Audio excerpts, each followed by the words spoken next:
o escritor e conferencista César Romão. César Romão, boa noite. Olá, boa noite. Prazer imenso estar aqui. Prazer todo meu.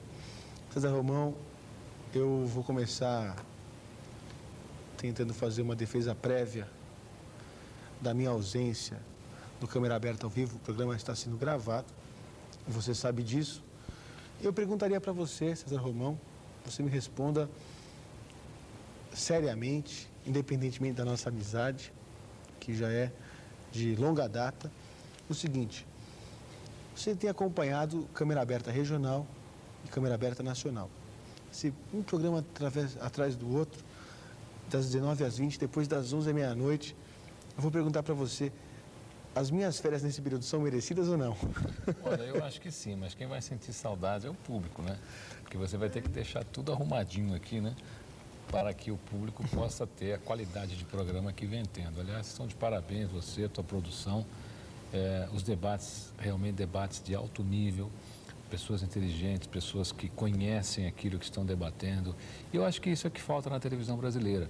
Faltava esse espaço, faltava essa oportunidade onde as pessoas podem vir debater um assunto e chegar a soluções. Porque o interessante do teu programa é que não existe só o fator debate, né? São apresentadas também soluções, são apresentadas ideias que podem ser colocadas em práticas pela sociedade.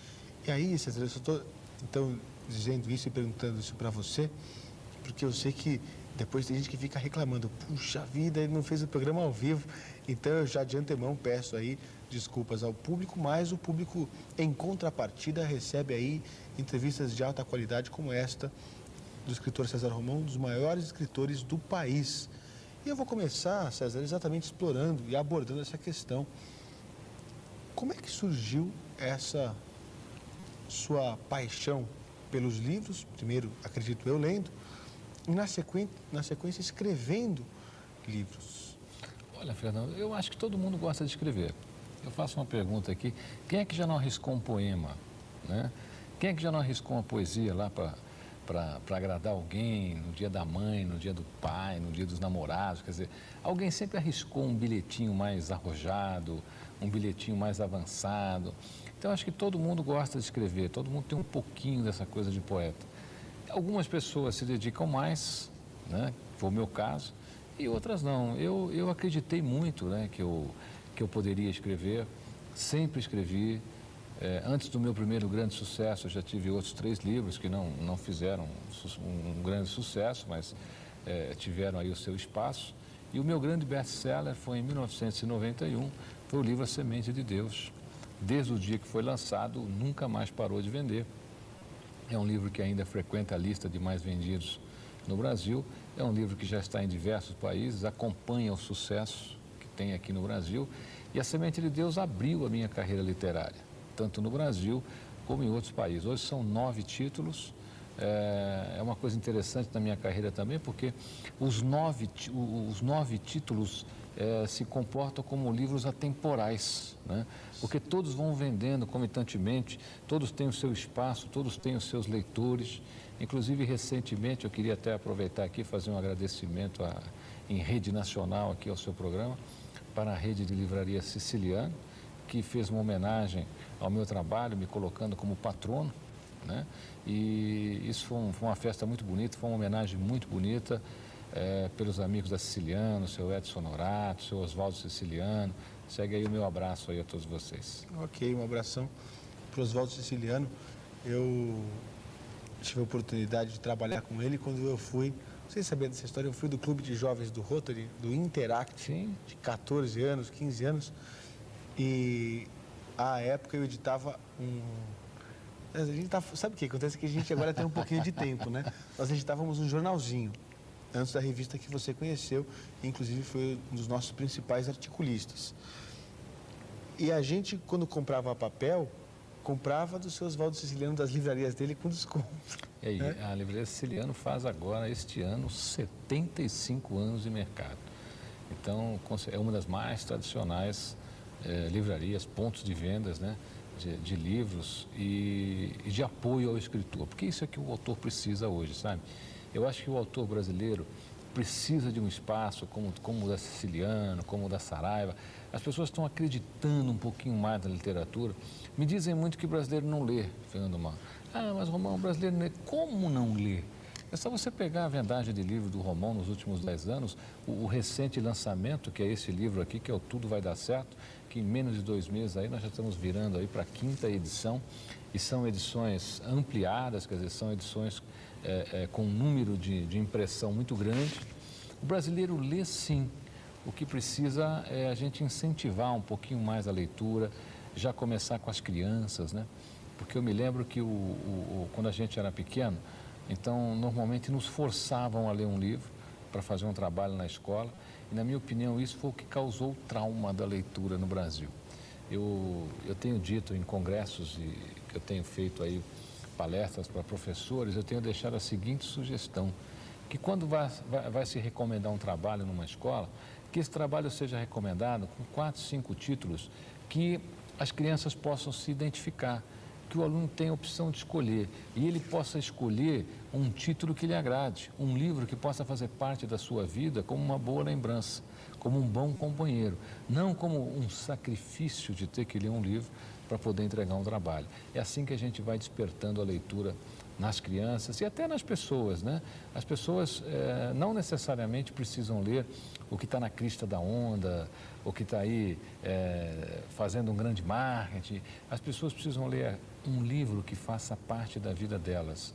É como o melhor vinho. Qual é o melhor vinho?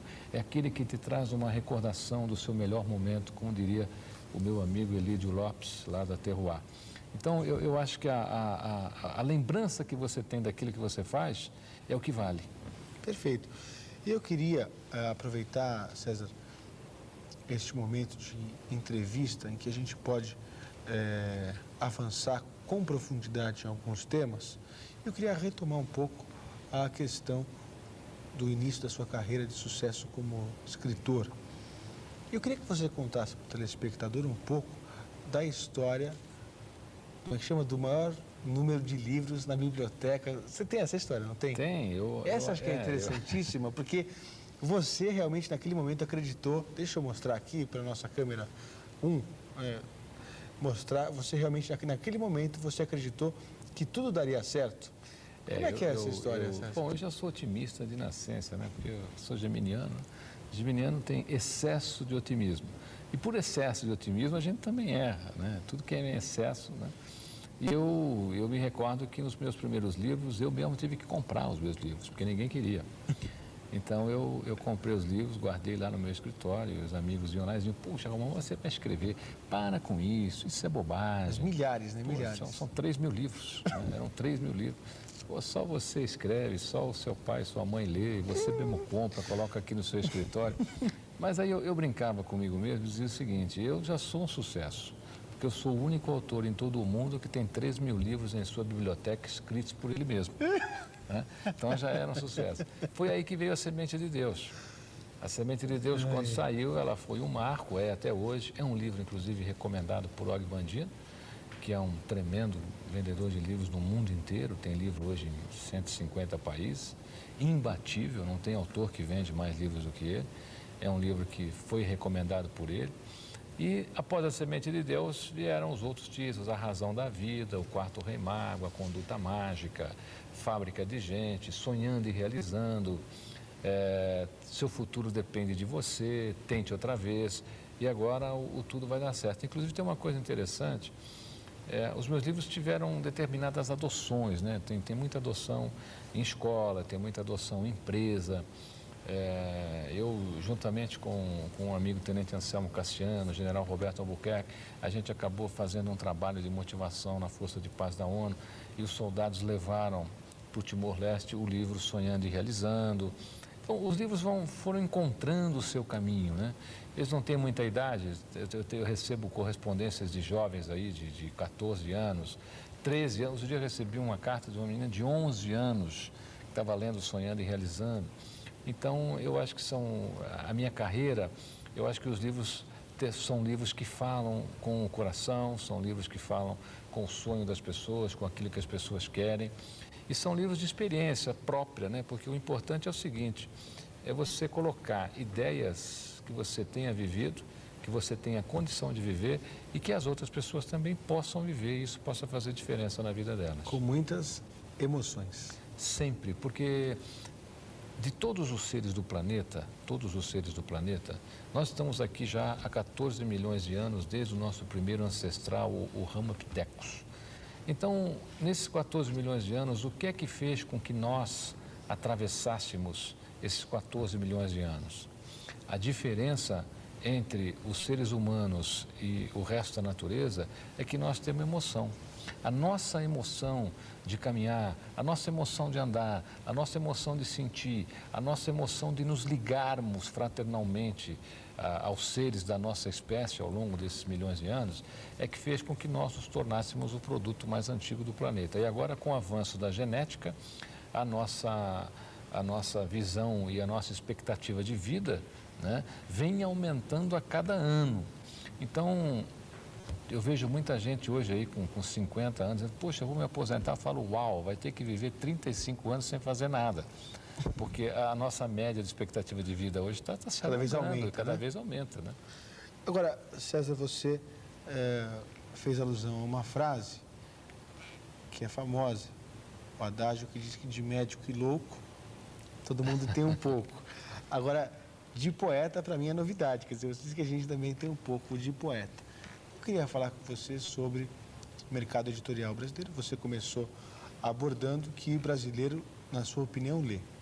Agora, se a gente faz aí uma comparação com outros países do mundo, vamos citar, por exemplo, os Estados Unidos, a média é de que cada cidadão leia 12 livros por ano. Se vai para a Suécia, isso vai para 22 livros por ano. E aqui no Brasil, a média ainda é de 2 livros por ano. Esse dado é um dado otimista no seguinte sentido: temos 2 livros por habitante, podemos ter 12? Olha, e o mercado editorial nesse sentido vai crescer. Fernando Mauro, essa coisa de média no Brasil é interessante. Eu vou te dar um dado de média, por exemplo, para você ver como a gente não pode analisar ou segmentar o mercado pela média. Sabe qual é o consumo médio, por exemplo, de cachaça no Brasil? Dividido aí pelos 167 milhões de brasileiros, você tem aí 500 ml de cachaça por habitante. Eu particularmente tomo o quê? Uma caipirinha por ano, né? Aí você vai começar a ver, pô, mas se eu tomo uma caipirinha por ano, alguém está tomando 400 ml por mim. Então, você tem muita gente que toma pouco e, de repente, você tem gente que toma muito. Eu acho que essa coisa da média, nós tínhamos que fazer uma segmentação de mercado mais focada. Porque tem gente que lê 20 livros por ano, tem gente que não lê nenhum. Como o sueco. Você entendeu? Como aqui no Brasil, eu conheço pessoas que leem 20 livros. Eu mesmo, as leituras que eu faço durante o ano, às vezes até me assustam. Minha mulher, a Thaís, às vezes fala, puxa vida, você conseguiu ler tudo isso, meu filho, né? Bom, eu consegui passar isso, inclusive, para os filhos, que eu acho que de tanto me verem ler, tanto o Arthur como o Breno, né? São maluquinhos por leitura também, estão sempre lendo, estão sempre mexendo com o livro. Então, eu acho que essa coisa da média, a gente tinha que realmente dar uma segmentada, saber quem está lendo, saber onde é que não tem a leitura e aí você trabalhar onde não tem a leitura. Porque quando você consegue implementar as coisas onde elas não existem, aí você consegue fazer uma boa média. É como a pobreza hoje, quer dizer, se você fizer uma média do Brasil, mas como é que você vai fazer média se você tem ilhas de riqueza e de pobreza, né? E você tem ilhas de pobreza. Então, eu acho que nós hoje estamos lendo muito. O que nós precisamos, como o Brasil é muito grande, né, é simplesmente segmentar e saber onde é que está se lendo pouco para poder atuar um pouco mais numa campanha de leitura nesses lugares. Agora, eu também queria falar, César, a respeito das suas conferências. O telespectador que nos acompanha agora sabe que você é certamente um dos maiores conferencistas do país. Eu só não vou dizer que você é o maior conferencista do país, porque senão os outros vão me xingar, né? Os outros 2 ou 3. Mas, de qualquer maneira, como um grande conferencista, o seu mercado não está restrito a São Paulo, nem tampouco ao Brasil. Mas eu sei que você viaja muito. Às vezes eu ligo para você, não sei se eu precisaria pedir para você tal informação. Aí você, não, eu estou em Brasília, eu estou em Curitiba, estou em Porto Alegre. E eu fico imaginando como é que fica a sua vida pessoal com a Thaís, que você acabou de citar, sua esposa, seus filhos. Então, quer dizer, acho que isso aí também, isso é muito importante, quer dizer, como é que você consegue, quer dizer, coordenar a questão da sua família com essa atividade toda aí por todo o país? Dá para como é que é a palavra agora? Dá para conciliar. Conciliar. Isso. Bom, eu vou lá no comecinho Porque da o programa tua... é gravado, mas ele é meio ao espírito de ao vivo, viu, César? Eu vou lá no comecinho da tua pergunta. Primeiro, eu acho o seguinte, tanto na literatura, né, como nessa área das conferências, evidentemente, o mercado sempre tem essa coisa, não, ele é o maior, esse aqui é um dos maiores e tal. Mas, na realidade, hoje, nós temos grandes conferencistas no Brasil. Não vai dizer que você não é, cada desculpa. um, e cada um tem uma grande proposta. Vou te pedir para cortar aqui a nossa gravação. Eu sabe por quê, César? Eu digo isso com sinceridade. Quer dizer, aí a gente vai falar, tem análise quantitativa e qualitativa. Você mesmo falou que a gente não pode ir pela média. Então, em relação à quantidade, quantos livros você já vendeu? Aqui no Brasil, a gente já está indo aí para a marca de 2 milhões. Então, essa questão quantitativamente. Aí depois, a questão da qualidade. Você se sente honrado por, através das suas palestras, ter mudado a vida de pessoas? Na realidade, o trabalho... Sim ou não? Sim, claro. Então, calma. Então, peraí. Então, o trabalho quantitativamente... tem esse foco. Não, e qualitativamente, eu até faço isso porque é uma questão de justiça. Eu não preciso aqui ficar, né, dizer, adulando aqui e tal, enchendo a paciência. Mas é uma grande verdade, quer dizer... Mesmo que você me diga, Fernando, não dá para a gente dizer dos maiores conferencistas e tudo mais, desculpa, se você não quer dizer que você é, eu respeito. Mas para o telespectador que nos assiste, ainda é. Obrigado, querido. E você tem hoje aqui no Brasil, por exemplo, deixa eu até citar um trabalho fantástico aqui, que é o trabalho do César Frazão e do Edilson Lopes, que são os organizadores do encontro dos maiores conferencistas do Brasil, do qual até venho fazendo parte ultimamente.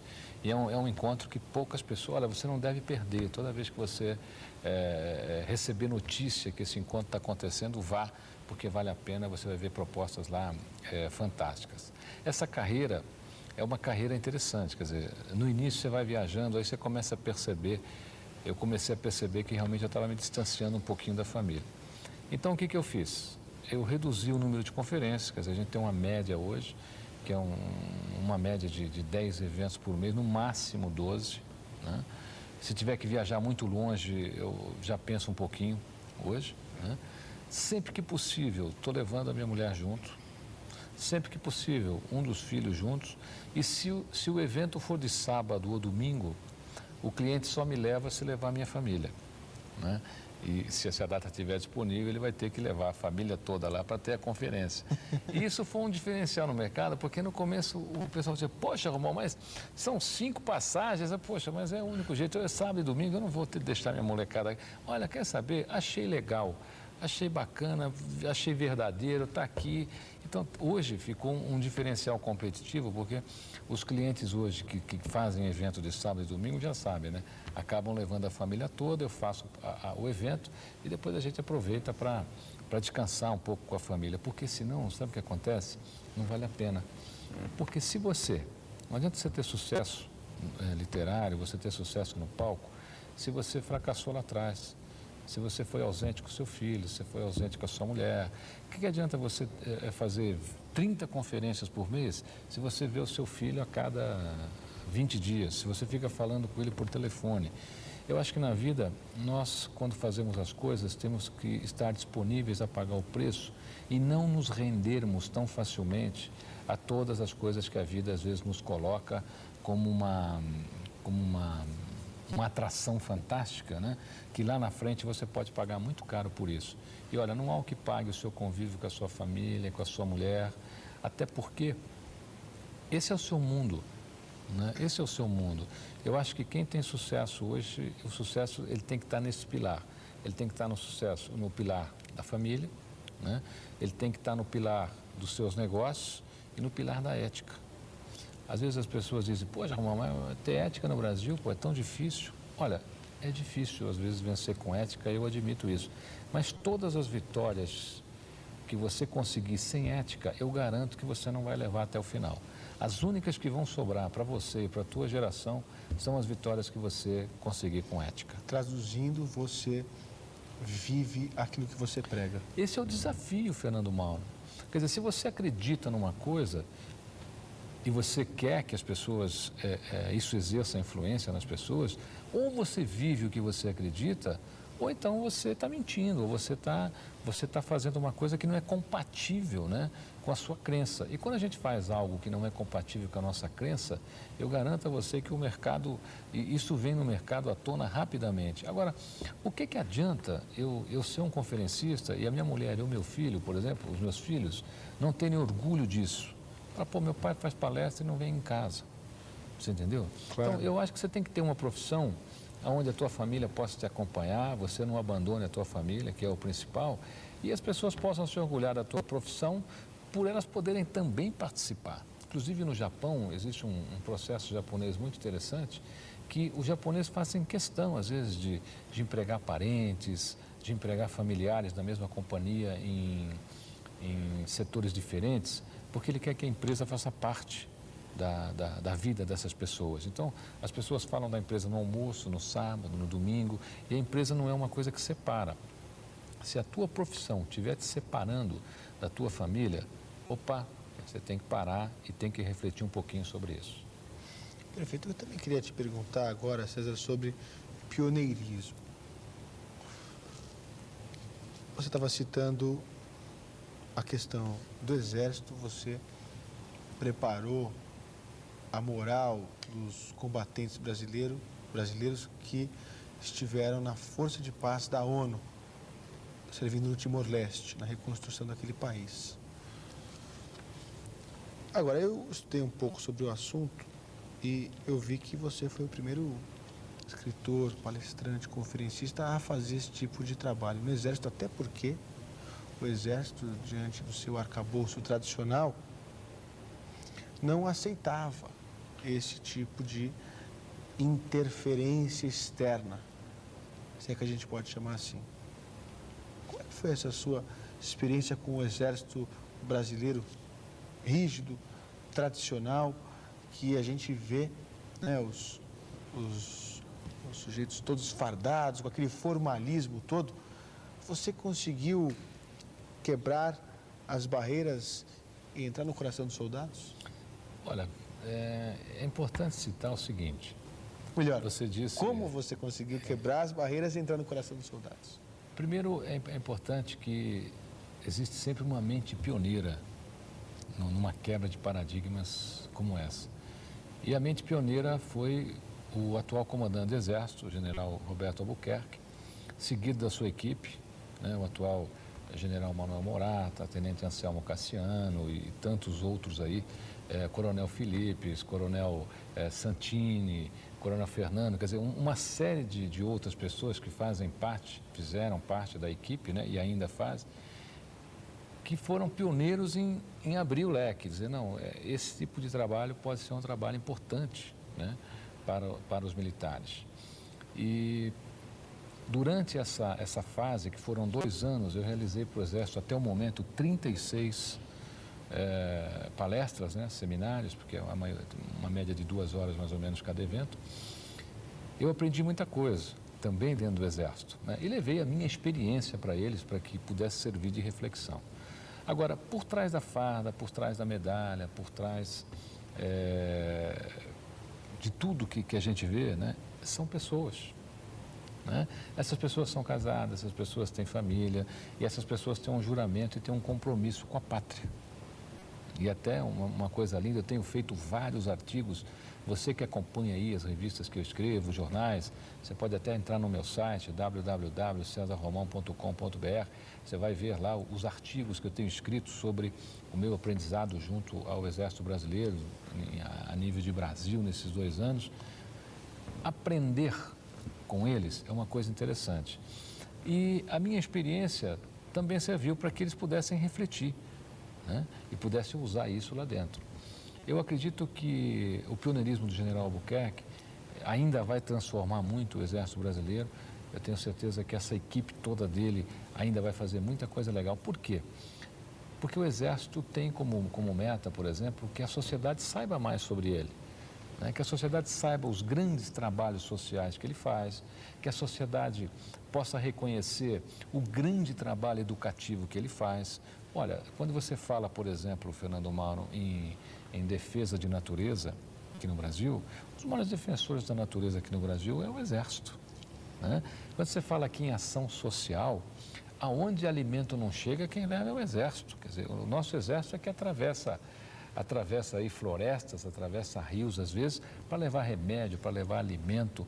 Até nós temos aí na aeronáutica até muitos casos de transplante de órgão, que muitas vezes a nossa aeronáutica, né, ou os militares do Exército é que fazem esse transporte. Então, tudo isso, eu acho que a sociedade brasileira precisa saber. Até para saber que o Exército é uma instituição que está aí regando a pátria, que está aí não só para defender a pátria, mas também para ensinar o civismo, que é uma coisa que está meio embaixo aqui no Brasil, né? A questão dos tiros de guerra, por exemplo, né, o trabalho de se ensinar cidadania para crianças nos tiros de guerra, você também acompanhou isso de perto, Sim, né? Bom, eu estudei educação moral e cívica afinco, né? Hoje, eu acho até que isso deveria ter voltar ao currículo escolar? Voltar ao currículo escolar, quer dizer. E outra coisa, sabe o que deveria, na minha opinião, depois de todo o conhecimento que eu tive do Exército, que eu conheci, toda escola tinha que fazer uma visita educativa ao Exército e conhecer de perto o sistema, por exemplo, educacional do Exército. Olha, nós temos no Exército grandes estrategistas, você tem doutores, você tem mestres, você tem pós-doutorados, quer dizer, você tem pessoas que estão se dedicando dentro do Exército à vida acadêmica para beneficiar a pátria.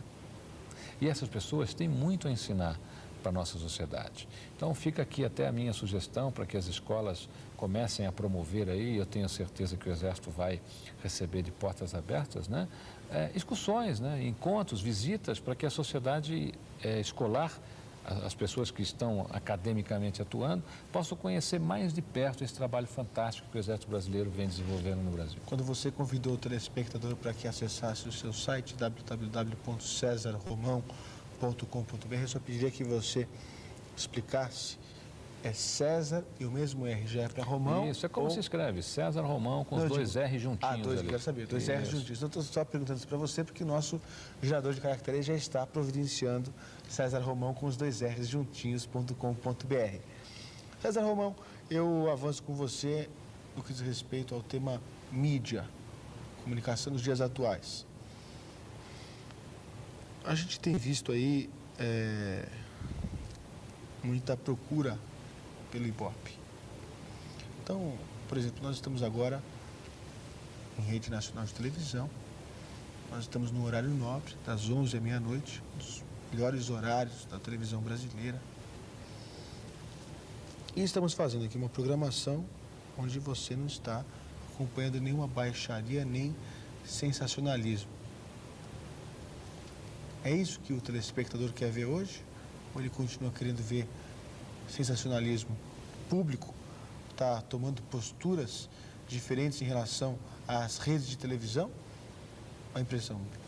Fernando, uma das minhas formações acadêmicas foi MBA em Marketing, pela Fundação Getúlio Vargas. E durante esse processo todo, né, quer dizer, a gente estudou um pouco dessa coisa da mídia. E o que acontece com a televisão hoje é que algumas programações são como um sistema hipnótico, sabe? A pessoa começa a assistir aquilo e, de repente, quando ela percebe, ela está lá 15 minutos vendo aquilo e ela, às vezes, não se apercebeu do mal que aquilo está fazendo, ou para ela, ou para a família, ou para o filho. Agora, a sociedade brasileira tem ficado mais crítica. Desculpe, César, desculpe, eu não poderia perder a oportunidade de dizer que se eu, neste momento aqui, tivesse um pêndulo, né, deixaria aqui para que o telespectador ficasse hipnotizado. Mas com a sua presença aqui, nem de pêndulo eu preciso, já está hipnotizado, parado aqui há quase uma hora. Porque você vai ver como isso acontece, porque você vê como muitos canais seguram, às vezes, as coisas hoje. Quer dizer, o indivíduo, às vezes, para ganhar o Ibope, ele segura uma notícia idiota durante uma hora anunciando a notícia para dar uma notícia idiota ao final do programa. O que nós precisamos aqui, na minha opinião, é instruir melhor as pessoas a usarem o controle remoto. Essa é a sua grande arma, né? Você tem o direito, inclusive as televisões hoje, com a abertura de TVs a cabo, com a implantação de programas como esse seu, Fernando Mauro, o controle remoto nunca funcionou tanto. E você quer ver como ele funciona? Basta você ir hoje a qualquer lojinha aí que conserta controle remoto, você vai ver o número de controle remoto que tem para consertar. Porque o pessoal está usando mesmo, está trocando mesmo. E nunca se vendeu tanto controle remoto universal aqui no Brasil. O Brasil controla tudo. Tudo. O Brasil está sendo campeão em venda de controle remoto universal. Por quê? As pessoas estão usando. Mas, infelizmente, ainda, nós temos um enfoque muito grande, não só da mídia televisiva, né, mas a mídia impressa também, ainda dá um enfoque muito grande para notícias que, na minha opinião, não deveriam ser tão manchete assim. Né? Notícias que deveriam... Levando o bandido. Quer dizer, eu acho que esse tipo de coisa... Toda vez que você vê um bandido matar alguém, você não sabia, né? Mas tem um médico salvando alguém. E isso não é notícia, né? Isso não é notícia. Toda vez que você vê alguém roubando alguém, tem alguém fazendo ajuda, tem alguém tudo. fazendo uma caridade. Não, para um pouquinho. O senhor repete a frase? Toda vez que você vê um bandido na televisão matando alguém... Tem um médico salvando alguma pessoa dentro de um hospital. E isso não é notícia. Calma, e sabe o que é isso?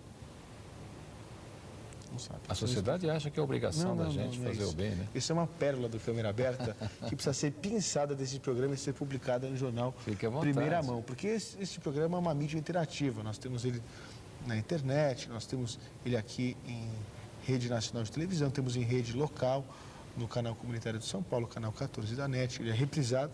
Então, a nossa entrevista aqui hoje, ó, você que perdeu desde o comecinho, para um pouquinho e avisa a família. Amanhã vai estar passando no canal 14, das 19 às 20 horas.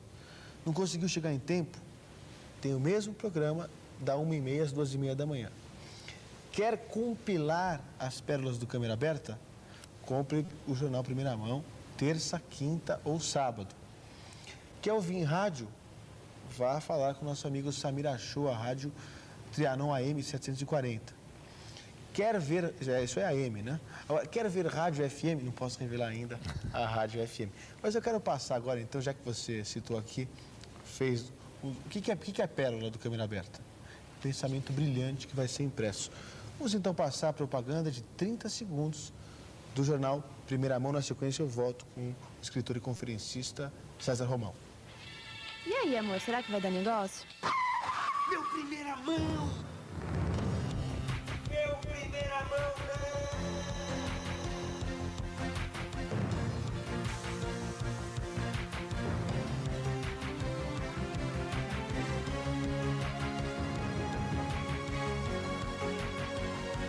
Meu Primeira Mão!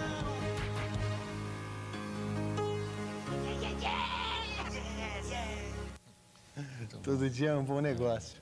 Você sabe que toda vez me dizem assim, essa semana ainda me indagaram muito nas conferências, porque quando acaba a conferência tem a sessão de pergunta, né? E aí muita gente começou a perguntar, o que o senhor acha daquele juiz? Eu disse, vou dizer uma coisa que eu acho daquele juiz. Em vez de você me perguntar desse juiz, por que você não pergunta, por exemplo, da doutora Zilda Arnes, que em 2001 já recebeu uma menção para receber um prêmio Nobel, tem 155 mil voluntários trabalhando na pastoral do menor. Pergunta do Marcelo Crivella. Por que você não pergunta do bispo Marcelo Crivella? Por que você não pergunta do trabalho da Renascer, o trabalho social que é a Renascer? E depois tem tanta coisa boa acontecendo, nós precisamos enaltecer essas coisas para que as pessoas também vejam, Fernando Mauro, que nem tudo está perdido. Porque do jeito que a mídia mostra, parece que nós estamos sem saída, parece que nós estamos perdidos. E não é assim, não. Tem muita gente praticando o bem por aí e você não tem ideia o quanto. Não, desculpa, eu estou olhando para lá, o programa é gravado, mas ele é meio ao vivo. Eu já olhei ali para a Thaís, está te acompanhando, sua esposa. Não vou chamá-la aqui, da outra vez, né, eu fiz o convite para que ela viesse. Eu sei que depois ela fica brava comigo. Ela não pode sair na rua depois, né? Ficou dando autógrafo direto. Não, com certeza, mas além disso, ela depois reclama comigo e fala, Fernando, eu não tinha feito meu penteado direito, né? Não estava bonita, o suficiente para aparecer. Bonita, sempre está bonita, é isso que eu digo. Mas eu vou poupá-la hoje. E você, César, acabou... O César é uma figura que nos inspira. Eu sou leitor assíduo dos seus livros. Você estava falando, agora, outra pérola. as boas ações se perpetuam. E aí eu vou perguntar para você, a história, não pode falar, agora todo mundo já sabe agora dessa história, do galão. Essa é uma coisa interessante. Não é uma boa ação que se perpetua? Nós precisamos Não faz acreditar. suspense, não pelo vou amor de fazer, Deus, não. hoje você conta. A gente Primeira mão aqui, a gente precisa, primeira mão na câmera a gente precisa aberta. acreditar que eu até termino esse meu mais recente livro, Tudo Vai Dar Certo. O livro termina com a seguinte frase: acredite no bem, pois só o bem sempre encontra um caminho. E é só ele que vai encontrar. Eu tenho uma história, essa história do galão é contada no livro Tente Outra Vez, né? Eu socorri numa estrada uma vez um amigo, e lá no livro Tente Outra Vez eu conto com detalhes, e deixei o galão com ele de gasolina, e depois ele quis acessar. Falei, não, fica com o galão aí, guarda ele. Um dia, se de repente você achar alguém parado na estrada, Dá o galão pra faz ele. o mesmo. Gente, eu acho que quase 3 anos depois desse fato, né, uma vez parei num posto de gasolina da rodovia Castelo Branco e o frentista me contou a história do galão, mas não sabia que eu era o César Romão. Mas então, isso circulou de uma maneira hoje e o galão acabou sendo chamado de galão amigo, né? E eu acho que o bem, ele é a única maneira de você perpetuar algum ato aqui no nosso planeta. E não tem outra maneira, porque o mal existe, mas ele só existe até que o bem chegue. A escuridão existe, mas não há escuridão que resista à luz. O que nós precisamos realmente é ter um enfoque maior, né? Até como você tem feito no seu programa, Fernando Mauro. Aqui você tem trazido aqui personalidades, você tem trazido aqui políticos, porque muita gente critica político e eu sou assíduo do seu programa. Quanto político vem aqui e mostra coisas bacanas, coisas legais que tem feito dentro da sociedade. Quer dizer, toda vez que você olhar para alguma coisa ruim, vai lá, pode procurar alguma coisa boa, que você vai ver que ela está acontecendo e tem alguém acreditando no bem. O bem suplanta o mal. Sempre foi assim, né? Por que agora vai mudar? Porque é uma regra do universo, o bem é o bem, só o bem é permanente. E nós sobrevivemos aqui por 14 milhões de anos, não foi fazendo o mal, não, foi fazendo o bem. Porque se você reparar na história da humanidade, né, desde os primórdios, das guerras, e Roma e outras coisas mais, e celtas, você vai ver que o bem acabou prevalecendo, né, ou de uma maneira ou de outra. O que eu acho que está acontecendo no mundo hoje, principalmente aqui no Brasil, e que estou achando fantástico, é o que eu chamaria de a grande onda religiosa, né? Que as pessoas estão se voltando realmente para uma busca, as pessoas estão se voltando para a família estava sendo aí uma alavanca, né? Meio apodrecida, mas embora apodrecida, ainda sustenta a moral do mundo. Então, a religião está aproximando as pessoas delas mesmas novamente, está unindo os lares, e esse é o caminho. Eu acho que a pessoa que se apega a um sistema que é a nossa grande característica, né? A nossa característica emocional, a nossa característica de religação com o ser maior, essas pessoas com certeza serão paladinos do bem. César Romão, eu vou lhe apresentar para o Bispo Zé Bruno. Você conhece o Bispo Zé Bruno? Sim, pela TV já. Exatamente, o Bispo Zé Bruno, ele é um dos coordenadores da AREP. A AREP é a Associação Renascer de Profissionais e Empresários, profissionais liberais e empresários. E o que é isso? É uma busca do sucesso empreendedor profissional através da espiritualidade, através da busca de Deus. Aliás, ninguém ensinou a gente até hoje, Fernando Mauro, eu digo isso nas palestras que faço nas universidades, nós não tivemos aula para ser empreendedor. O brasileiro aprende a ser empreendedor sozinho, tomando porrada. Na base da necessidade. Eu acho que o dia que a gente tiver um sistema, né, acadêmico, né, e eu até falo muito disso nos meus livros, quer dizer, o dia que você tiver um sistema para ser empreendedor, que desperte nas pessoas a possibilidade de elas serem empreendedoras num determinado negócio, todos nós vamos ser empresários fantásticos. E o brasileiro é um grande empreendedor sem ter noção do que é empreendedorismo. Não, eu estou só lhe dizendo isso, de aproximá-lo numa reunião com o Bispo Zé Bruno, porque ele é um dos coordenadores do trabalho da AREP junto à Igreja Renascer. Eu acho que depois vocês podiam trocar figurinha aí no sentido de uma aproximação para você também falar com o empresário da AREP, profissional liberal da AREP, até porque nós estamos na rede gospel de televisão, uma rede evangélica, e aqui se vê o empreendedorismo com cristandade, com espiritualidade. Estou às ordens mesmo. Tá Estou às bom, ordens. vou depois então coordenar isso. Então, olha, César, nós estamos chegando aos momentos finais do Câmera Aberta, mas eu queria agradecer demais a sua deferência por estar conosco, por atender a esse nosso convite, né, e falar com o público da Rede Gospel de televisão neste programa. Pediria só que você, como a gente sempre faz, né, você sabe disso, deixasse uma mensagem para o nosso telespectador. Mas antes, eu estou aqui recebendo informações que nós ainda temos tempo. Queria que você falasse um pouquinho sobre o livro Tudo Vai Dar Certo. E aí sim, na sequência, eu queria que você deixasse uma mensagem para o telespectador do Câmera Aberta, o debate. Essa câmera aqui, né? Isso, o debate na medida certa. Por favor. Fernando Mauro, esse livro nasceu no pé dos palcos, das minhas palestras. Porque toda vez que eu terminava as palestras, as pessoas me cercavam ali no pé dos palcos e diziam: Romão, eu estou querendo casar, fazer isso, será que vai dar certo? Eu estou querendo montar um negócio assim, será que vai dar certo? Então essa é a pergunta que eu mais ouvia: será que vai dar certo o que eu vou fazer? E isso foi mastigando aqui na minha mente. Eu disse: olha, eu vou fazer um livro para que as pessoas possam trabalhar melhor os seus resultados. Eu vou fazer um livro chamado Tudo Vai Dar Certo, de como é que você pode realmente ter noção para que as coisas deem certo na sua vida. Porque o brasileiro, em geral, ele é muito esforçado. O brasileiro, ele tem muito esforço. Só que ele não transforma o esforço em resultado positivo. Quer dizer, ele não torna o esforço dele um esforço competente. O que é competência? É você transformar seu esforço em resultado positivo. Desculpa, eu estou te cortando aqui, desculpa, eu sei que não podia fazer isso. Mas olha, você falou tudo agora. Às vezes o sujeito começa numa ideia, vai batendo, então o sujeito compra um restaurante. Acha que aquele restaurante é a salvação da vida dele. Investe no restaurante, o restaurante não dá certo. Ele coloca mais dinheiro no restaurante. Depois ele faz uma dívida no banco para colocar dinheiro no bendito restaurante. E ele coloca esforços no lugar errado. Exatamente. Ele implementa a sua competência na direção errada. Porque o brasileiro é competente, é criativo. Aliás, não há, na minha opinião, não há povo mais criativo do que o brasileiro. O que é criatividade? É a sua inteligência em movimento, é aquilo que você faz com aquilo que você sabe. Ah, Romão, mas a gente não precisa ser inteligente hoje. Inteligente todo mundo é hoje. Basta ver o seu programa aqui. Se você não é inteligente, vai ficar. Só de assistir os debates aqui. Existe uma diferença muito grande entre inteligência, né, e criatividade. Uma pessoa inteligente inventou a roda. Uma pessoa criativa colocou um eixo entre duas rodas. Essa é a criatividade. É o eixo que você põe em dois pontos para fazer ele andar, para fazer acontecer alguma coisa. E o livro Tudo Vai Dar Certo nasceu daí.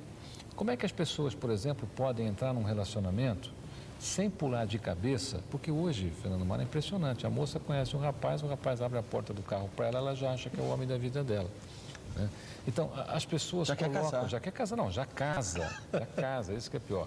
As pessoas colocam muita expectativa no parceiro ou na parceira, por exemplo. A expectativa é sua.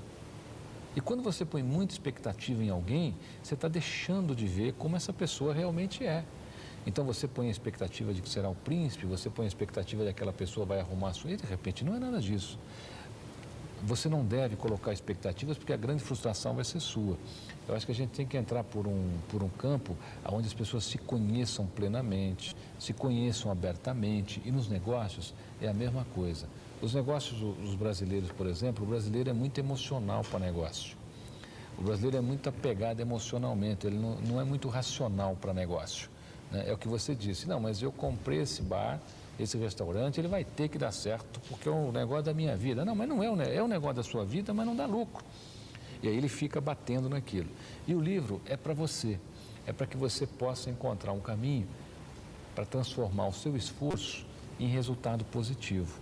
E olha, eu tenho uma longa estrada nisso, tenho uma experiência pessoal nisso muito grande, tenho uma vivência nisso muito grande, tenho falado aos mais diversos públicos do Brasil, e eu posso dizer a você que esse livro vai ser um bom companheiro para te refletir, porque não é que o livro vai mudar a sua vida, não.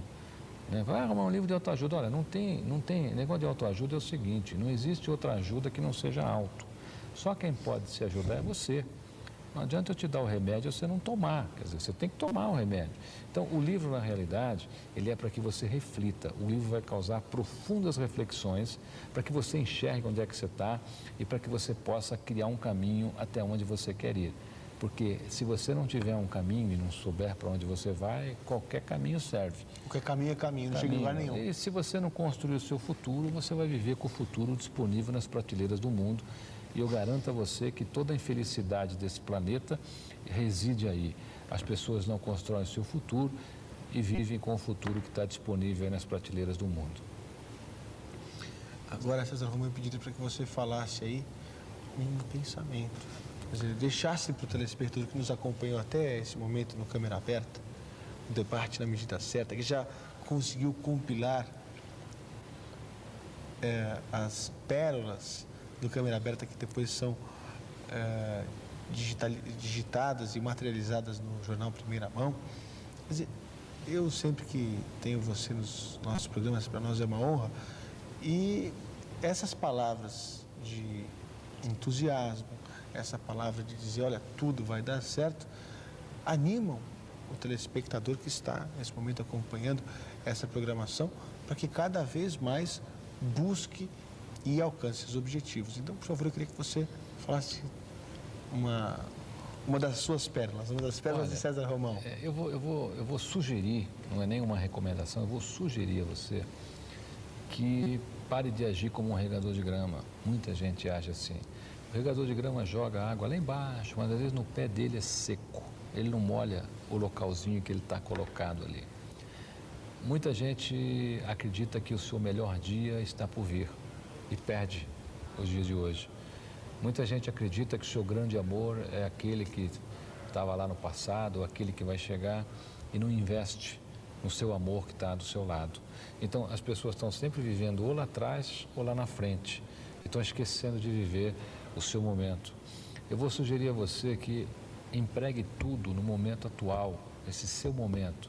Brigue agora já aí com quem você tiver que brigar, faça as pazes agora já com quem você tiver que fazer, invista no seu casamento, invista nos seus filhos, viva o que você puder viver nesse teu espaço, não joga a tua energia lá fora. E nunca, jamais desista do seu sonho. Um sonho não termina quando a gente acorda, apenas começa. Porque é acordado que você tem a chance de realizar. Se você desistir do seu sonho, a única coisa que você vai carregar é a dor de não ter conseguido. Se você persistir, vai ser uma pessoa alimentada pela esperança de um futuro melhor. E a sua esperança no futuro é o que te dá força no seu presente. O sim do seu coração é maior que o não do mundo. O grande perigo das pessoas sonharem não é as pessoas sonharem alto demais, Fernando Mauro, é as pessoas se acomodarem baixo demais e acharem que o que está aí é seu. Nem tudo que corre ao seu lado é seu. Eu acredito que você veio aqui para brilhar, não para ser milionário, para ser rico, não, foi para brilhar como pessoa, como gente. Esse é o nosso grande desafio, é sermos realmente dignos de sermos gentes, de sermos pessoas que habitam esse planeta e transformam esse planeta de alguma maneira. E eu espero você, ou em uma das minhas palestras, ou no meu site, www.cesarromão.com.br, ou em qualquer livraria do Brasil, principalmente na rede Saraiva, na rede Siciliano. O doutor Oswaldo Siciliano está prestigiado hoje, viu? Falamos dele, eu e você, hein? Mas ele merece. Ele merece. Olha, a Câmera Aberta vai ficando por aqui. Agradeço demais, César Romão, pelas suas palavras, pela sua visita. E, na sequência, você fica com o programa Hora de Renascer, que, nesses últimos dias, tem começado, não exatamente na sequência do nosso programa, mas ele tem começado às 3 horas da manhã.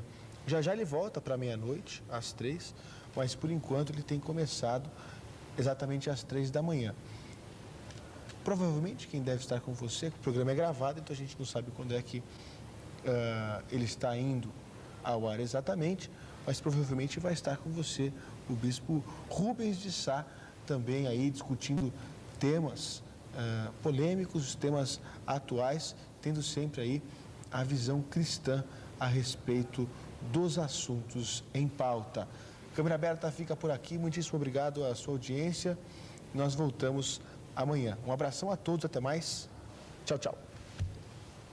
Obrigado,